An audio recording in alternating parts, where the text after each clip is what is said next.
Корея форумынан узып йөрүчеләр берничә көн рәттән шушы күренешне күзәтергә мәҗбүр. Канализация коесыннан ташып агучы кар сулары белән бергә тирә-якка пычракларның таралуы яшәүчеләрдә ризасызлык тудыра.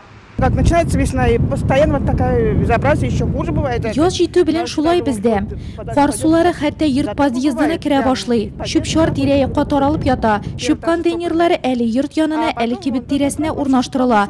Балаларга уйнарга урында калмый.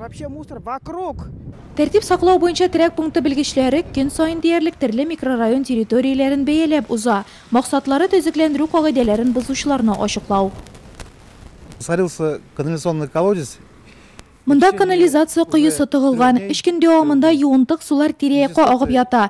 Коммуналь хезмәтләр хәлне җайлар өчен бернинди чара күрми. Без аларның җитәкчеләрен Нурлат шәһәре төзекләндерү кагыйдәләренең 3 һәм 6 маддәсе буенча административ җаваплылыкка тартачакбыз.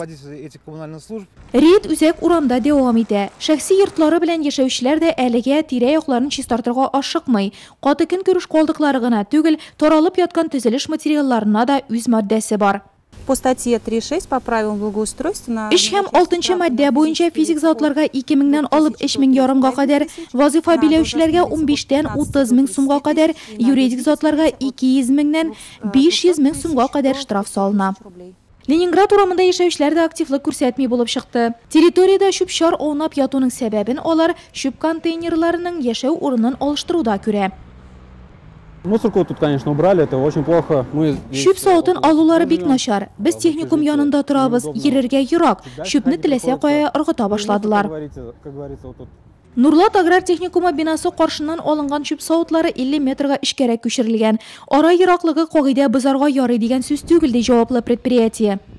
Данный бункер, который стоит на этом месте, он как бы и не красит. Элеккеге урынында бункер шәһәр йөзен бозып тора иде. Моннан тыш ул уку йортына терәлеп торды. Санпин таләпләре буенча без аны ераккарак күчердек. Ул асфальт юл янында урнашкан, килергә бик уңай. Шуңа да кешеләр бу инициативаны уңай кабул итеп, безне аңласыннар иде.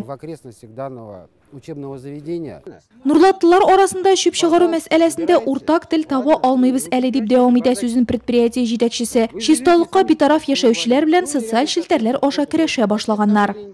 Красивые контейнеры, рядом все чисто. Контейнера с педалями. Заполняемость 30%. Второй контейнер заполняемость 10%. Что мы видим рядом? Добросовестные граждане города Нурлат, ну, видимо, трудно им 2 пакета положить, нажать ногой педали, положить 2 пакета в мусорный контейнер. Интернетта монда язмалар күбәерме, әллә инде киресенчә яшәүчеләр чистарып калган Нурлат күренешләрен урнаштыра башлармы, монысын вакыт күрсәтер. Санитар 2 айлык дәвам итә.